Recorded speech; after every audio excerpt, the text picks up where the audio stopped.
trio is very famous for is its balance, very sort of intricate cross rhythms. Does this take very much work? And how No. conscious are you of working to this end? Well, not so conscious. It's more the musicians involved than anything, and that I think we have sort of a common desire. And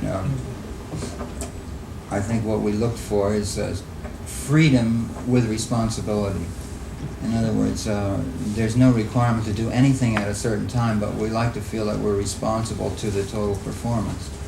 And of course, it requires a certain kind of musician, and I think exceptional musicians, and the accompanying and solo capacity that the sidemen play. They're not sidemen really. We're just a trio. How long have you been playing with the same people? Does it? Of course, this requires very close cooperation for a long period of time. Yeah. Well, to give you an idea, the trio has never rehearsed.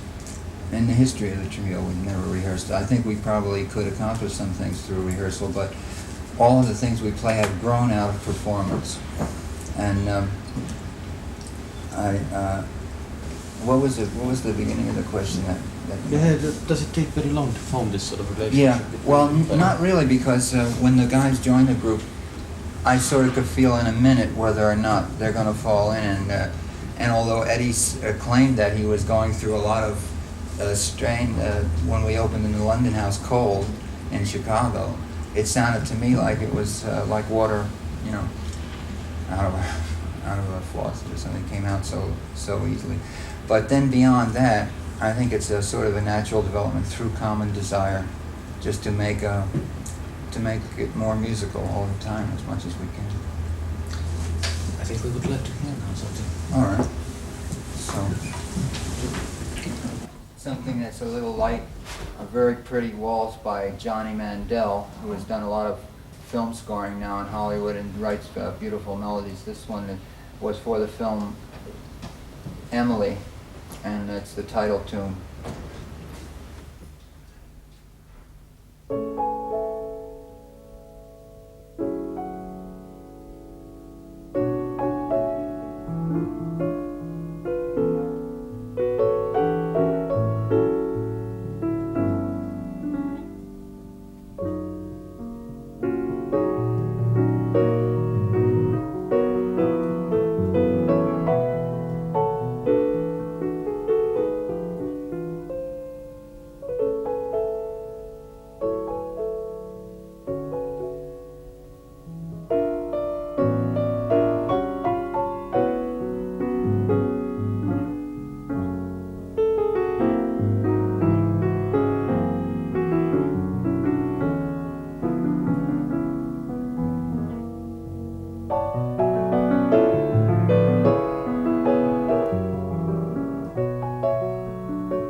you do project an image of an intellectual jazz musician. But how far does the intellect go? Only as far as being a student, really. That's as far as it can go, because intellectually you couldn't manipulate yourself fast enough intellectually to play. I mean, jazz is a certain process that's not an intellectual process. You use your intellect to take apart the materials and learn to understand them and learn to work with them. But actually it takes years and years and years of playing to develop the facility so that you can forget all of that and just relax and just play. It has also been said that you, when you're playing, you are very economic. You're like Hemingway telling a story. Well, does this pruning down mean an intellectual process, or does it come by No. playing and playing? I think it's a matter of taste and just what you want to hear as as a performer, because you play for yourself first, of course. You're the primary audience for yourself, and I just don't like to hear superfluous things, and I hope there aren't too many elements that are superfluous in what I do. There probably are many, but I don't like obvious embroidery. So that's the reason, I think. And I do like to state things as clearly as I can, as concisely as I can. I don't like to make people work hard to understand what I'm doing, or myself either. If you can say it easy, why make it hard? That's the way I think. When you start playing, to what extent do you know exactly what is going to happen? Or do you have any idea? Only that we've agreed on a basic structural plan harmonically in most of the things that we do. And other than that, certain things have fallen into place, as you could hear. They almost become arrangements. But sometimes we'll destroy some of those things just to try to keep fresh. And then, of course, after the theme is stated, we don't know at all, except that we know about the idiom we're going to be playing in, but we don't know the ideas or how they'll follow each other or how we'll be interplaying or anything like that. Your challenge doesn't obviously lie in that sort of technical feat, but No. what is your challenge in the new composition? It's sort of a feeling, I think, a melodic feeling, or just to say a certain kind of a thing, to try to maybe show somebody something through music, even show myself something, because as I've discovered in myself, it's been a revelation, to maybe reveal something to someone else through the music, something that's good and something that they feel that maybe enriches their life a little bit or makes them feel better as a person or something like that. That would be the main guiding force, I think. We could maybe proceed with another mood and then perhaps another one that would demonstrate the stronger type of swing. Perhaps you're familiar with the song from the picture Alfie, called Alfie. This we treat as a ballad with a short improvisatory section at the beginning of the second chorus.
did say about Eddie that he's has the most surprising flexibility. Like sometimes I wake up in the morning to TV in New York or Today Show, and I see an Israeli folk group, playing their folk music, and I see a bass player in the back playing like he was born in Israel, And is that Eddie? And it's Eddie, Or else he'll get on a very free kind of expressionistic bag with Jeremy Steig duet type things, recording everything. So Eddie is marvelous in that he has a very wide scope, and as much as he fits me like a glove, you would almost think that this is the only way he could play because he does it so perfectly, but it's not true. Where did you study bass? Well, I've been playing about 13, 14 years. I played all through high school and went to Juilliard after that. I see. Studied classical bass. But you were playing drums in a symphony orchestra. Yeah, for a while when I was going to college. What made you decide to leave? Well, He was counting I thought- measures one day, yeah, right. and all of a sudden... No, I couldn't express myself at all. It's just read the music and that's it. It's no room for self-expression. And that room has now opened up. Oh, indeed it has. Would I you don't accept think there are classical idiom into Well, the idiom, yeah, if it would apply, if you could apply it. Who's your favorite among the classical composers? I guess if I had to pick one, it would be Bach, but That's very common among the jazz. probably musicians. so. But I do like many composers. All the classical composers, Beethoven, Bach, Haydn. I love Haydn, incidentally, very much too, Mozart, and Debussy, Ravel, Bartok, like that. And your opinion about this avant-garde jazz? I think there's a very healthy thing going on. I don't think it's gotten organized enough yet, maybe. The only thing that I think is a danger about allowing yourself all of this freedom is that you could sometimes indulge yourself and express feelings that are too personal, too everyday personal feelings that might not relate to another person. And I think that you have to be very careful to have an aesthetic guiding force if you allow yourself this kind of a freedom, and also be very selective about the feelings that you want to express, because otherwise you could get as subjective as an infant that's crying in his crib, and no one can deny that this infant is expressing himself, but no one would call it art. I was very lucky that you were not playing with the Chargers, Yeah. Right. Have you heard any Finnish jazz music? Yeah, we heard the quartet that won at the Montreux Festival last night, and they sounded marvelous. And the amazing thing to me is that they could attain, such a high degree of ability where there's no environment for them to be continually playing in clubs and, and having an audience encourage them, or other musicians of their own caliber and so on, And they really sounded very high professional level. Maybe we can finish up featuring everybody in the trio with a Miles Davis number that's come to be associated with our group, because no one else seemed to pick up on it after it was written for a Cannonball date that I did with Cannonball in 1958. He asked Miles to write a tune for the date. Miles came up with this tune, and it was kind of a new type of sound to contend with. It was a very modal sound, and I picked up on it, but no one else did. The tune is called Nardis.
you, Mr. Evans. I'd like to thank you very much. Thanks very much for your hospitality.